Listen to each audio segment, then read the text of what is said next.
Engenheiro Mateus. Muito boa tarde, consegues me ouvir? Yeah, Armando. consigo te ouvir sim, boa tarde. Muito boa tarde, ilustre professor Fernando.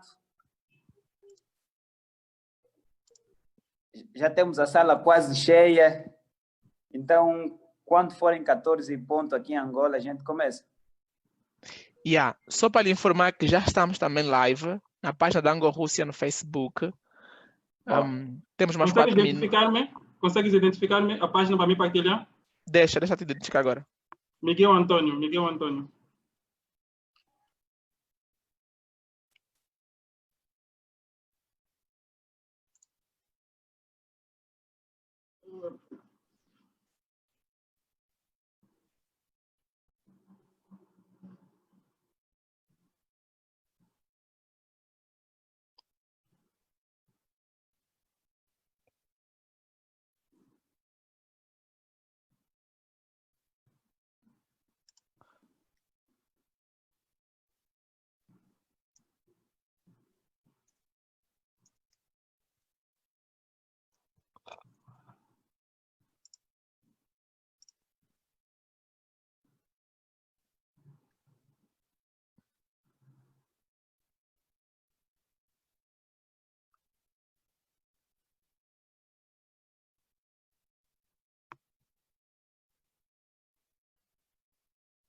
Miguel, consegues me ouvir?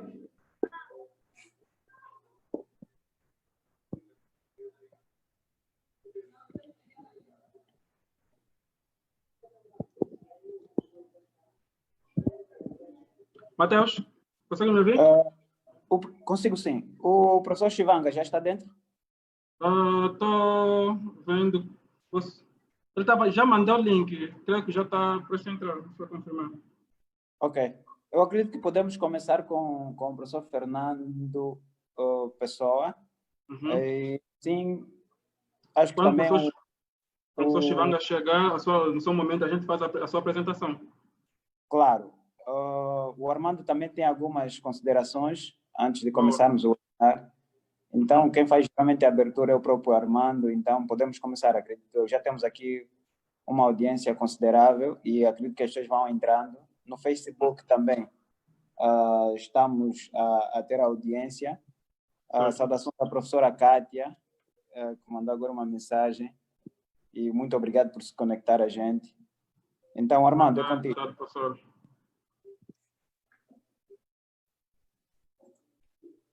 Saudações a todos ali. Meu nome é Armando Gabriel Malumena, faço parte do projeto Webinar sobre Engenharia. O objetivo, e vai ser explanado por Mateus e por Miguel durante a apresentação, é criar uma conversa, uma espécie de um evento onde o objetivo é debater sobre assuntos ligados à engenharia e de forma científica. Então, esperamos que os nossos estimados convidados sejam tratados como pessoas aqui, falíveis como seres humanos, mas que não são donos do conhecimento. Tudo que vão compartilhar conosco aqui é fruto dos estudos que fizeram, da experiência de vida profissional e pessoal, muito datado à ciência. Eu estaria aqui com o objetivo de dar o suporte técnico. Só para dar uns lembretes, o professor Fernando Pellegrino Pessoa tem o acesso completo da plataforma, pode compartilhar vídeos, compartilhar a tela, se preparou alguma matéria, já vimos que preparou. Mateus e o Miguel também têm acesso. Ao pessoal que está a fazer parte como participante, Mateus e o Miguel darão minutos até, na verdade, para fazer questões. Esteja à vontade, mas antes vamos deixar que os palestrantes abordem e de forma extensiva explorem o tema. Qualquer assunto técnico, alguma dificuldade que um familiar, um amigo não está a ter dificuldade de entrar, envia uma mensagem de forma exclusiva a mim. O meu nome é Armando Malumeno, como está aqui, e eu vou responder, deixando assim que os palestrantes, Mateus e o Miguel, estejam à vontade para moderar o assunto. Qualquer outra pergunta que tiverem, podem utilizar o chat para fazer a pergunta, que dentro da abordagem, Miguel e o Mateus irão apresentar as perguntas e responder. E depois, claro, terão alguns minutinhos para fazer uma abordagem, e se assim for necessário, utilizando o Zoom. E podem também, última coisa, podem também levantar a mão. O Zoom apresenta a opção de levantar a mão, é uma mão azul. Ela encontra-se no lado superior, no lado direito, né, inferior. Podem utilizar aquela plataforma para fazer questões e abordar uma outra coisa se for necessário. Estou aqui muito mais para as questões técnicas e desejo sucesso, consigamos aprender e trocar ideias em relação ao tema escolhido. Obrigado pela atenção. Boa. Muito obrigado, Armando. Acredito que estamos agora em condições de começarmos o nosso webinar sobre engenharias.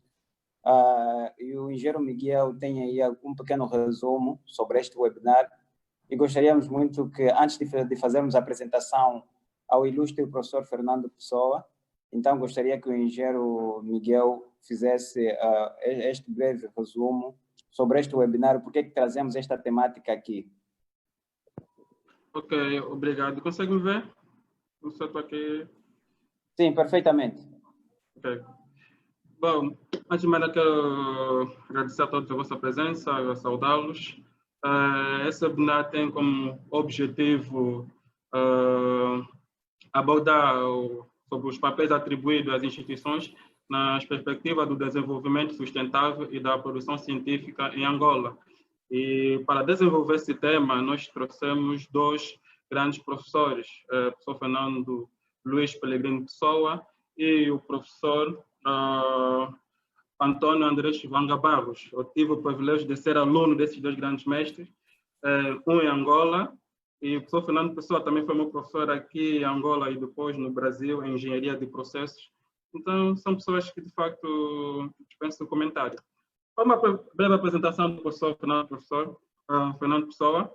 Ele possui uma graduação em engenharia química, tem especialização em engenharia petroquímica e processos de separação de equilíbrio, mestre em engenharia química e doutorado também em engenharia química, tanto no Brasil e na Dinamarca. Teve sua carreira como docente, boa parte na Universidade Federal do Rio de Janeiro, a qual foi professor titular atualmente, e de momento ele leciona no Centro Universitário Senai Cimatec. Possui mais de 150 trabalhos publicados, mais de 130 alunos orientando tanto para mestrado e doutoramento. E para quem é engenheiro químico aqui, muitas vezes já trabalhou com o livro de termodinâmica, Vanesse, já trabalhou com o livro de Encropera, que é transferência de massa e calor.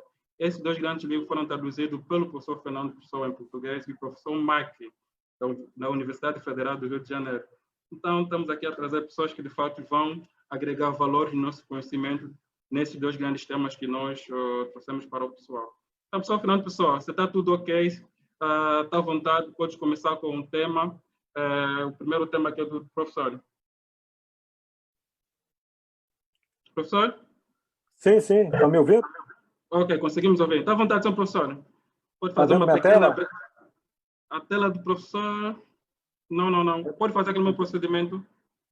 Está vendo minha tela? Consegue ver minha tela? Não. Apresentação não. Não sei se alguém consegue. Estranho. Que a gente está conseguindo. Conseguimos sim ver. Consegue. Consegue ver? Consigo sim. Consigo sim. Apresentação do professor? Sim. A apresentação, consigo ver a tela do professor, mas a apresentação não, só a tela nesse momento. Então a apresentação não? Tem que exibir a apresentação, professor. Está exibindo, está aqui. Está em minha frente. Consegue ver? Armando, um auxílio técnico para o Sim. professor. Professor Pessoa, precisa compartilhar conosco agora. Consegue ver sozinho, mas agora aperta no botão verde, compartilhar ou share, se estiver em inglês. Aquele botão, Pronto. exato. Agora conseguimos. Pronto? Tá muito bom agora. Tá bom. Então, inicialmente gostaria de agradecer o convite. É um prazer estar aqui junto a vocês. Como o Miguel falou, foi muito bom estar aí os 2 anos aí trabalhando junto com o SPTEC. Espero que continuemos, né, com essa parceria. Para um pouco, depois volta. Tem um Chivanga aí. Não estou vendo o Chivanga, mas já ouvi. Mas, muito obrigado pelo convite e pelas palavras. Então, eu vou falar um pouco sobre o papel das instituições do ensino superior de ciência e tecnologia no desenvolvimento sustentável. É como o Armando começou falando, é uma opinião minha, né? É a minha forma de ver. E aí nós vamos discutir, debater a posteriori. Opa, não está passando. Não estou entendendo. Bom, eu vou começar definindo ciência e tecnologia de acordo com o Unesco, só para a gente ter a mesma base, né, de discussão. É um conjunto de conhecimentos organizado sobre o mecanismo, né, físico-químico, causalidade dos fatos observados, obtendo através do estudo objetivo dos fenômenos empíricos. E tecnologia é o conjunto de conhecimento científico e empírico diretamente aplicados à produção ou melhoria de bens e serviços. Aqui a tela de vocês estão... Então, isso daí é a definição de ciência e tecnologia, ou seja, na ciência a gente vai desde a ciência básica, né, descobrindo o que está ocorrendo. Daí a gente passa pela pesquisa básica, pesquisa aplicada. Essa pesquisa aplicada pode ser se transformada em tecnologia, e tecnologia nada mais é do que alguma coisa aplicável à melhoria do bem e serviço. Tá? É isso que a gente tem que ter em mente. Aqui, para falar de desenvolvimento sustentável, eu vou mostrar aqui a linha do tempo. O Miguel me deu de 20 a 25 minutos, então não vou me ater a explicar. Mas aí tem uma linha do tempo, que eu vou disponibilizar os slides. que mostra que desde 1972 o pessoal já começou a discutir o desenvolvimento sustentável. Então, de 72 até 2015, eles chegaram à conclusão que, com o Acordo de Paris, que toda nação, todo mundo, toda empresa, toda indústria deve seguir o ODS, ou seja, os Objetivos do Desenvolvimento Sustentável, que são 17. A Italinha do Tempo foi uma discussão de vários anos até que fizeram o Acordo de Paris, tá? E são 17 Objetivos do Desenvolvimento Sustentável. Aí estão os 17 objetivos, né? Eu vou falar sobre alguns porque a tela está apagando aqui minha tela, mas note que vai desde a erradicação da pobreza, fome zero, bem-estar da sociedade, boa saúde, redução da desigualdade, indústria, inovação e infraestrutura, vida sobre a terra, paz, justiça, instituição forte, etc. Ou seja, são 17 objetivos que devem ser cumpridos agora. Então, o objetivo nosso, como engenheiro, e para o desenvolvimento sustentável, é qualquer coisa que se faça, pensar sempre nessas 17 objetivos. É claro que esses 17 objetivos levam à definição do desenvolvimento sustentável, ou seja, seguindo esses objetivos, encontrar as necessidades do presente sem comprometer a habilidade das futuras gerações, vocês, de encontrar suas próprias necessidades. A gente está vendo aí esse tempo de Covid, né? Com uma mudança radical, eu acredito, né? Pensando de forma otimista, do modo de ver tudo isso, inclusive, essa webinar aqui está mostrando isso, né? Como podemos conversar, desenvolver, discutir, fazer projeto, aula dessa maneira, né? Não precisa mais aquele deslocamento, né? Aquela perda de tempo e desgaste. Então, isso que vai ser o desenvolvimento sustentável no futuro, né?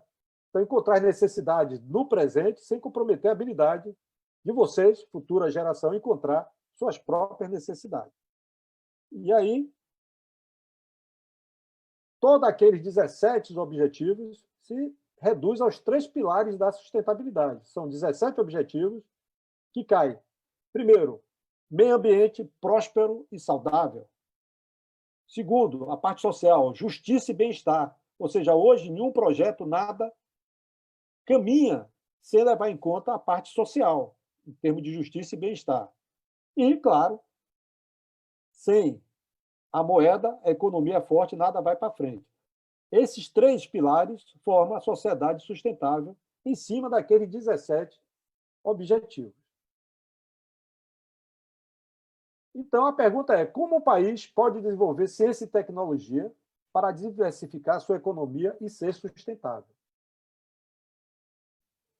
Então, as instituições de ensino superior de ciência e tecnologia, como o ISPTEC, como o Senai e Cimatec, como as universidades em geral, são produtoras de conhecimento, ciência e tecnologia inovadoras. Ou seja, a gente fala em inovação, existe uma discussão muito grande. A inovação é feita na indústria. Na verdade, a inovação, esse é meu ponto de vista, é um processo, não é pontual, é um processo que parte dentro das instituições de ensino superior, ou não, né, das instituições de ensino, onde surgem as ideias inovadoras, e essas ideias inovadoras têm que chegar até o mercado. Note que é um processo que passa de pesquisa básica aplicada, tecnologia, chega ao mercado e vende. Aí sim se transforma numa inovação. Ou seja, inovação sem mercado não existe, inovação sem as instituições do ensino superior também não existe, porque a ideia nasce de lá. Tá? Então, a inovação é um processo que nasce exatamente no ISIS, essa instituição de ensino superior. E qual o desafio? O desafio é juntar a sociedade, empresários, governo e essas instituições de ensino superior de ciência. No Brasil, na verdade, o professor Chivanga estudou aqui, morou aqui, ele sabe que os professores não são tão valorizados, né, como no exterior. Você vai para a Europa, você vai para os Estados Unidos, eu não sei Angola eu fui muito bem tratado, então não posso falar isso, mas qualquer país que eu viajei, morei, eu era super bem tratado, né? O professor tal, e era um tratamento assim muito além do que eu tive no Brasil como professor. Essa é a realidade. Então, o governo não acredita na ciência, pelo menos aqui no Brasil. Hoje está essa guerra de pandemia, né? Vamos tomar que decisão? Acredita na ciência ou não acredita? E o próprio cientista, né, o pessoal começa, em vez de trabalhar em conjunto para chegar a uma conclusão do qual o melhor caminho, cada um dá a sua opinião porque querem aparecer, né? Quer aparecer na televisão. Então, usa isso, usa cloroquina, não, o outro não usa. E cada um vai dando a sua opinião. Mas o desafio é exatamente esse, quebrar essas barreiras e juntar as instituições de ensino, governo, empresário e sociedade. Isso é um grande desafio para o desenvolvimento sustentável. Nessa percepção, a ciência e a tecnologia devem ser utilizadas em favor da espécie humana. Ou seja, produzindo o quê? Tecnologia de forma organizada e funcionando de forma harmônica para melhorar o processo da sustentabilidade. É preciso que a universidade se volte e priorize o desenvolvimento da ciência e tecnologia e da organização social. Ou seja, hoje a universidade não pode pensar só em passar para vocês, o meu modo de ver, o que vem dos fundamentos. Além dos fundamentos, tem a parte toda social. Usar o fundamento para quê? Tá? Que está atrasada em relação aos avanços de ciência e tecnologia. Ou seja, a organização social ela está muito mais atrasada do que a ciência e tecnologia. É natural que surja a pergunta, o que fazer e por onde começar? Né? Como é que nós vamos fazer isso? Após a definição, note que nós dependemos de definição de governo. As pessoas, numa democracia, é claro, que nós elegemos, tem que ter os ministros, seja lá quem for, as equipes que vão exatamente traçar os objetivos com os anseios da sociedade, das empresas. Né? Então, isso tem que ser traçado, tem que ser um estudo, não é ficar chutando.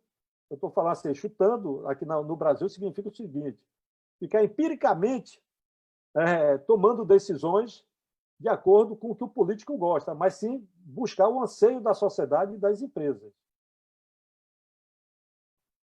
A universidade é ela, mais do que qualquer outra instituição, que pode gerar teorias e instrumentos nessa transição para um mundo melhor. Eu não vejo outro local. Nós fomos feitos para isso. Tá? Se você vai dentro da indústria, a indústria tem que fazer isso? Não, a indústria tem que produzir. Ela tem um custo, ela tem que produzir. Nós, da universidade, temos que gerar os instrumentos e passar esses instrumentos em forma de tecnologia. Existem vários casos da aplicação do conhecimento gerado que ajuda a sociedade e as empresas.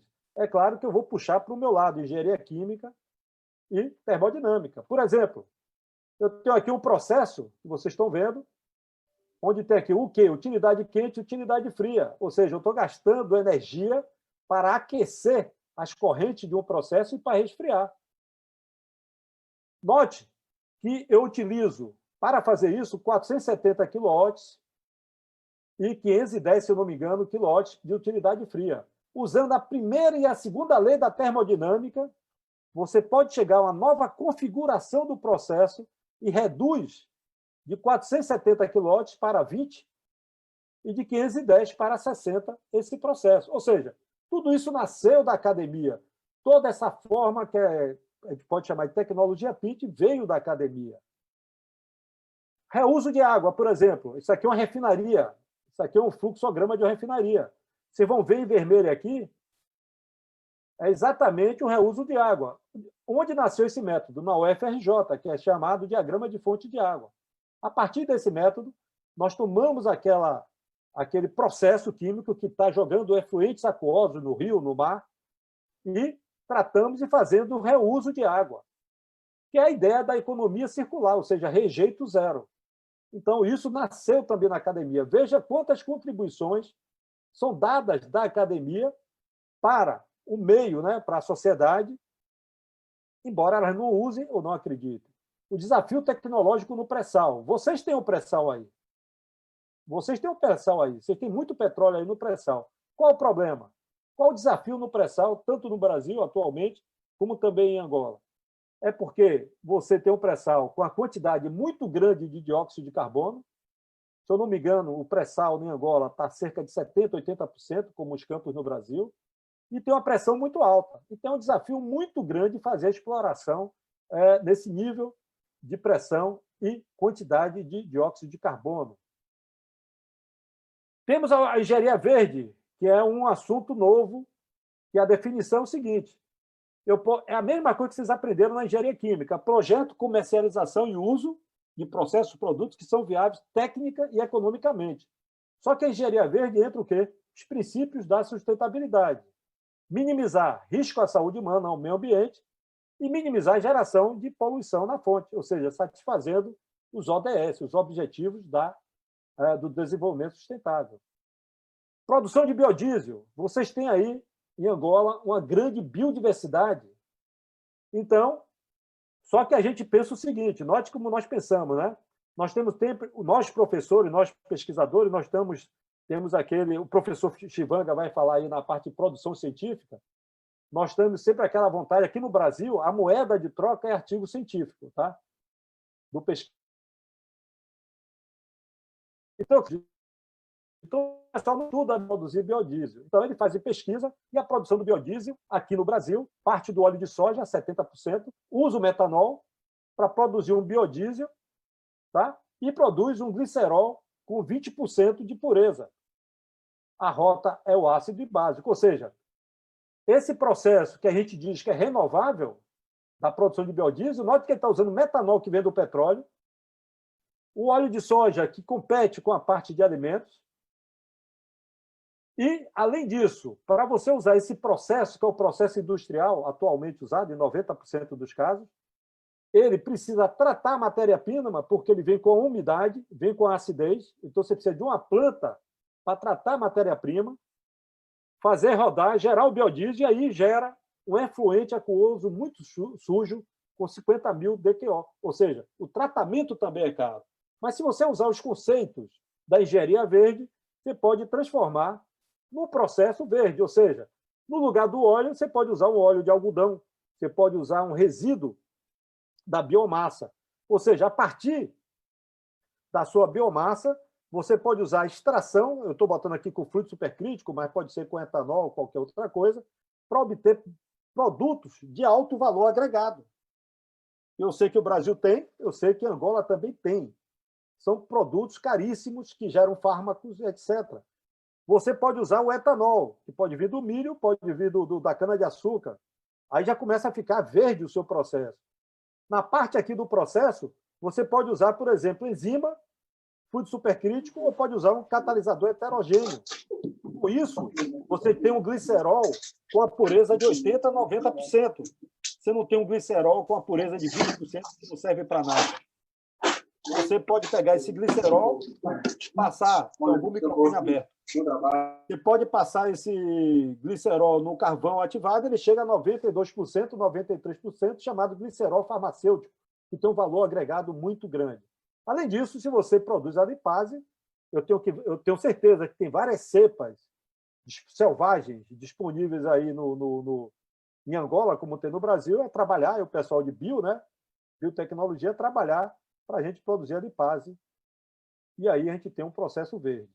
Aqui, só para dar um exemplo, o dendê, a palma. A palma tem no Brasil, tem no mundo, tem aí na Indonésia e tal, mas da palma, você vê, no Brasil, aqui na Bahia, onde eu estou atualmente, a gente usa o dendê, que a gente chama dendê, né, o óleo de palma, para fazer o acarajé, que veio da África, né? Essas comidas que vieram todas do dendê. Só que o dendê, além do seu óleo, você pode tirar, por exemplo, ele é vermelho por quê? Porque ele tem beta-caroteno. Então você pode moer, filtrar, tirar o quê? O beta-caroteno, que é um antioxidante caríssimo, em termo natural. O resíduo, você pode produzir lignina, você pode produzir etanol, você pode produzir hidrogênio. Ou seja, do dendê, você pode produzir qualquer produto que venha do petróleo. Então, note que nós temos condições de fazer o desenvolvimento sustentável em qualquer lugar. E aí, o que eu sempre proponho é que se pense sempre, não a refinaria tal de petróleo, mas a partir do momento que você tem uma grande biodiversidade, como nós, tanto Angola como o Brasil, nós podemos fazer biorefinarias por regiões onde nós podemos aproveitar todo o potencial da biomassa. E aí gerar biodiesel, glicerol, biobutanol, o diesel verde que serve para avião, o bioóleo que você pode pirolizar, por exemplo, e ter vários produtos de alto valor agregado, e assim por diante. Ou seja, nós temos todas as condições, a academia fornece esses conhecimentos. Agora, como trabalhar com isso? Como trabalhar com esse conhecimento? Então, isso acontece no Brasil, eu acredito que aconteça em Angola também, na ambição de novos conceitos, novas ferramentas, novas técnicas computacionais. Nós, professores, somos muito vaidosos, tá? E mostrar a nossa erudição. Grande parte do mundo acadêmico tende a esquecer a comunidade. Ou seja, a gente vai na busca de produzir artigo, ganhar nome, ser pesquisador, CNPq, mas o que a gente está produzindo serve para o povo, serve para a comunidade, e é essa comunidade que paga nosso salário. Ou seja, que legitimamente espera de nós ferramentas para uma tecnologia inovativa. Nós precisamos de conhecimento, certo? Para gerar sustentabilidade, um efetivo engajamento na luta para uma melhor vida. Essa não é mais uma opção para o futuro, é uma realidade, tá? Nós temos que buscar cada vez mais a utilização dos renováveis, já que nós temos isso. Conservação e renováveis é que deve ser utilizado o máximo possível. E aí vem o desenvolvimento sustentável.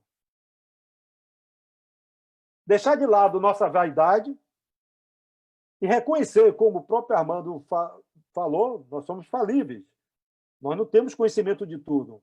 Então, nós temos que mostrar nosso desconhecimento nas áreas diferentes da nossa especialidade. Ou seja, nós temos que trabalhar em parceria. Se nós acreditarmos no potencial inquestionável do elo academia, indústria, governo e sociedade, eu tenho certeza que vai melhorar e vai haver o desenvolvimento sustentável. Cada lado, indústria, academia, governo e sociedade, tem muito a oferecer. Note que juntos nós conseguimos valorizar ciência, tecnologia, e assim nós vamos servir ou vamos valorar o nosso conhecimento em relação à sociedade. A sociedade vai acreditar muito na gente. Eu tenho brigado muito nesses últimos anos pela popularização da ciência. Tenho falado muito isso nas palestras. Ou seja, nós não estamos aqui para perguntar o que pode ser feito pelo nosso prestígio acadêmico, mas o que podemos fazer com a ciência e fornecer contribuições úteis para a sociedade. Somente é possível desenvolver tecnologia de forma sustentável se nós, universidade, indústria, governo e sociedade, com diferentes especialidades, trabalharem juntas. Nós vamos transferir todo o nosso conhecimento e know-how, e com isso, e essa sinergia, eu tenho certeza que efetivamente teremos um desenvolvimento sustentável, mas tem que ser os quatro juntos. É claro que, para isso, no governo, a gente tem que ter, ou da universidade, esse grupo tem que ter uma transdisciplinaridade, a pessoa tem que ver como juntar essas peças e trabalhar em conjunto. A ideia é que a gente não tenha mais o pessoal de negócio e governo, né, falar assim, ó, faça isso que eu quero. Está aqui os dois cachorrinhos, né, como universidade e pesquisa, mas caminharmos juntos em busca de uma solução. Esse que é o objetivo do desenvolvimento sustentável. Para fechar aqui a apresentação, a ideia não é colocar que nós, universitários, professores universitários ou engenheiros, etc., somos melhores. É sobre trabalhar governo junto com empresas, que não tem jeito, junto com a sociedade e junto com os institutos de ciência e tecnologia. Esse é o objetivo que a gente precisa ter e lutar para que trabalhemos junto. Assim a gente vai chegar ao desenvolvimento sustentável. Então, agradeço. Eu acho que eu fiz 20 minutos. Não passei muito do tempo. O Miguel falou várias vezes para eu fazer 20, 25 no máximo. Então, obrigado a todos. Aí meu e-mail, que precisarem, estou à disposição. Muito obrigado, senhor professor, pela apresentação sobre o tema e, de facto, a gente tomou nota. E depois da apresentação do professor Chivanga, vamos abrir o espaço para questionamento, debate, troca de ideias, sugestões. Estamos todos livres, de facto, para participar da nossa atividade. Muito obrigado, senhor professor. Aí eu passo aqui agora. Ok, muito obrigado pela apresentação, senhor professor. E aprendemos muito, com certeza. E aqui na sala vimos muitos engenheiros químicos, muita gente que faz engenharia química também. Então, para nós é sempre uma honra poder aprender e ouvir de pessoas experientes como o professor Fernando Pessoa. Então, vamos passar agora para a apresentação do ilustre professor Antônio André Chivanga Barros, que possui graduação em Química Industrial, mestrado em Engenharia Química e doutorado em Engenharia Química pela Universidade Estadual de Campinas. Foi professor do quadro